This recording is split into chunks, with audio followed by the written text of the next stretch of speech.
जिस वीर शक्ति से ऐसे सुंदर संतान की उत्पत्ति होती है, उसी वीर शक्ति को आप मनोरंजन में नष्ट कर रहे हैं। ये हत्या है, हत्या। शास्त्र वर्णन करते हैं आपको भोगना पड़ेगा उसका दंड। जैसे माताओं के गर्भ में पलते हुए शिशु को गर्भ हत्या जैसे पाप कर देती है, ऐसे पुरुषों को सावधान रहना चाहिए। संतानोत्पत्ति के निमित्त से किया गया ब्रह्मचर्य खंडित भगवत उपासना माना जाएगा, और अपनी वासना से प्रेरित होकर ब्रह्मचर्य नष्ट करना या अन्य उपायों से ब्रह्मचर्य नष्ट करना वो हत्या में लिखा जाएगा। इसीलिए अंतःकरण मलिन हो जाता है और भगवत भजन का केवल वो एक क्रिया मात्र होने लगता है, आनंद का अनुभव नहीं होता। यदि भगवत प्रेम प्राप्त करना है, भगवत भक्ति प्राप्त करना है, तो आप अपनी इस जीवनी शक्ति की रक्षा कीजिए। सबसे पहली बात ब्रह्मचारी को यह है कि किसी भी तरह से शास्त्र आज्ञा का उल्लंघन न होने पाए किसी भी क्षेत्र पे। जैसे स्वाभाविक आकर्षण होता है पुरुष शरीर का स्त्री शरीर में, स्त्री शरीर का पुरुष शरीर में, और इस आकर्षण में यदि हम नजदीकीपन बनाए तो हम ब्रह्मचारी नहीं रह सकते हैं। जैसे किसी किसी के अन्य भी आकर्षण है, तो हमको अपनी मनोवृत्ति को देखना चाहिए कि काम संबंधी आकर्षण किधर है और उस दिशा से बचना चाहिए। क्योंकि ब्रह्मचर्य एक ऐसी अमोघ वस्तु है कि जो चिंतन मात्र से भी नष्ट हो सकती है। क्रिया प्रक्रिया संग ये तो आगे की बात हो गई। जैसे हम गाढ़ काम चिंतन में हो गए, हमारे अंदर एक मनोवाह नाड़ी है, वो नाड़ी मथानी समझिए। जैसे दूध को जमा कर दही किया गया और दही का जब मंथन किया गया उससे मक्खन घी निकलता है, ऐसे पूरे शरीर में इस पांचभौतिक देह में कहीं भी देख लो, जैसे पित्त की थैली है और ऐसे कहीं वीर की थैली नहीं है। ब्रह्मचर्य जो वीर है उसकी कहीं थैली नहीं है। वो पूरे रक्त को वो मनोवाह नाड़ी मथानी की तरह चिंतन से, जब आपका कामोत्तेजित चिंतन हुआ तो मंथन कर देगी। अब मंथन कर दिया तो फिर लघु शंका में, स्वप्न दोष में किसी न किसी तरह वो निकल जाए। अखंड ब्रह्मचारी जी के लिए चिंतन भी रोकना है, क्योंकि ध्यायतो विषयान, जहां हम विषयों का ध्यान किया उसमें आसक्ति पैदा होगी, फिर क्रियाएं आगे होने लगेंगी। तो हमारा जिधर कामाकर्षण है उनके संग से, उनके संभाषण से बचे। सबसे पहला कर्तव्य जीवन में ब्रह्मचारी को कभी भी सानिध्य प्रगट में या एकांत में काम संबंधी चेष्टाओं का नहीं करना चाहिए। बिल्कुल किसी भी बहाने से संभाषण, किसी भी बहाने से स्पर्श, किसी भी बहाने से चित्र आदि देखना, वो आजकल मोबाइल भी होते हैं तो मोबाइल आदि में, क्योंकि कामोत्तेजना जब चढ़ती तो वही विषय हमें अच्छा लगता है, तो उस विषय का किसी भी तरह से हम पोषण न होने दें। ये पक्की जीवन की बात समझ ले। अगर ब्रह्मचर्य रहना है तो विपरीत आकर्षण जो हो रहा है उससे हमें दूरी बना के रहना। अगर तनिक भी सिद्धि कोई दिखाए तो गिर ही जाएगा, वो भ्रष्ट ही हो जाएगा। और जब ब्रह्मचर्य रहा जाता है तो उसको सुविधा माया देती है ब्रह्मचर्य नष्ट करने की, ये बैठालना चाहिए।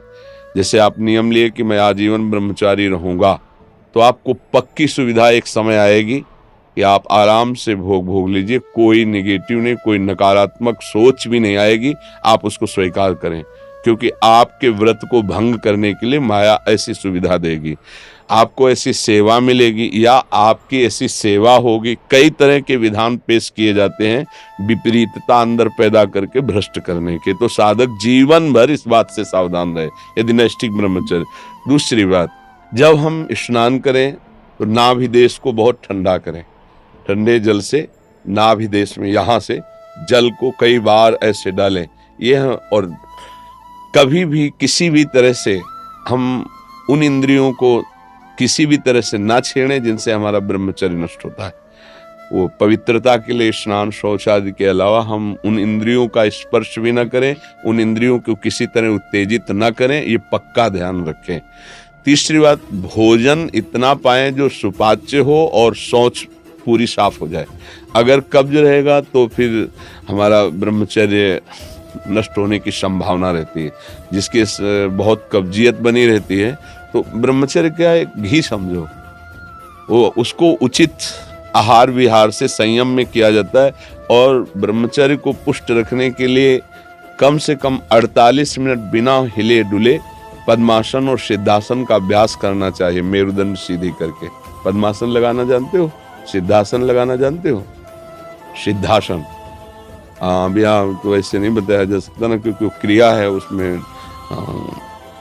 गुदा द्वार और मूत्रेंद्रीय द्वार के बीच की जगह में बाएं पैर की एड़ी होनी चाहिए और मूत्रेंद्रीय के ऊपर दाहिने पैर की एड़ी ऐसे आती है, तब वो ऐसे सिद्धासन ऐसे होता है।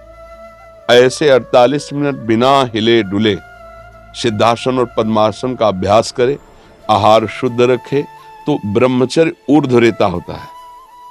जो ब्रह्मचारी है उसका ऊर्ध्वगामी वीर हो जाता है, फिर वो अधोगामी नहीं होगा। यदि अधोगामी शुरू हो गया है तो ऊर्ध्वगामी करने में बहुत कष्टप्रद। अभी आपकी नवीन अवस्था है, बहुत बढ़िया अवसर है जीवन को ब्रह्ममय बनाने का। तो खान पान में खटाई, अधिक मिठाई, वो पदार्थ जो कब्ज बना दे, गरिष्ठ हैं, उनका त्याग। ब्रह्मचारी का मतलब एक बीमार अवस्था वाले का जैसा भोजन है, जितने से हमारे प्राणों का पोषण हो जाए, सात्विक भोजन।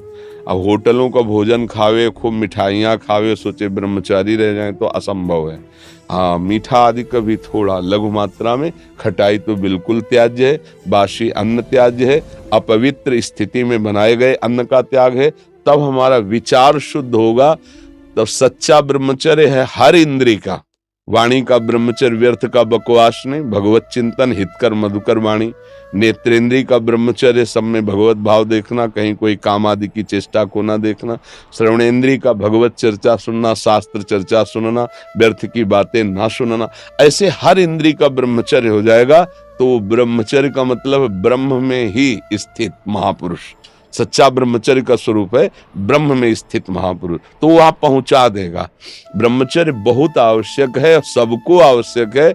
गृहस्थ में उचित ब्रह्मचर्य है, विरक्त में नैष्ठिक ब्रह्मचर्य है, आजीवन ब्रह्मचर्य। जो ब्रह्मचर्य का महत्व नहीं रखते हैं उनका जीवन कूड़ा हो जाता है, उत्साहहीन, और कई तरह के ऐसे महान दोष उत्पन्न हो जाते हैं ब्रह्मचर्य की हानि से।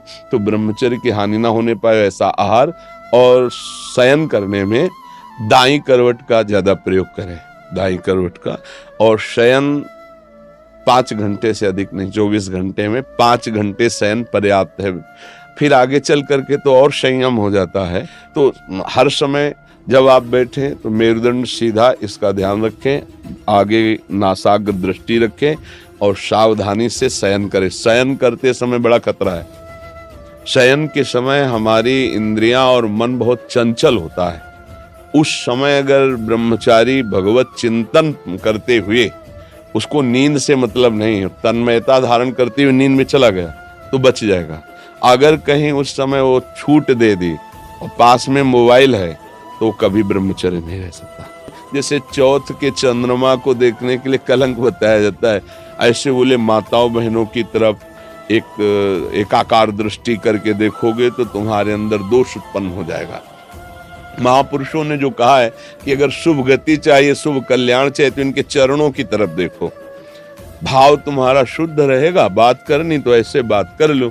ऐसे बात करोगे तो हिम्मत नहीं है, कहीं ना कहीं मन हमारा फिसला सकता है, कहीं ना कहीं हमारे अंदर दोष दर्शन आ सकता है। तो इन सब विशेष बातों को तो ध्यान में रखना। और सबसे खास बात है कि हर समय नाम जप करना है। अगर नाम जप से चूक गए तो सब मिटिया मिट हो जाएगा, और नाम जप हो रहा है तो सब समझ जाएगा, पक्का समझना। क्योंकि भगवत चिंतन हो रहा है ना, नाम जप चल रहा है ना, वो सब संभाल लेगा, सब इंद्रियों को अंतर्मुख कर लेगा, सब समझ ले। भजन नहीं है तो फिर अध्यात्म को धारण करना कठिन है।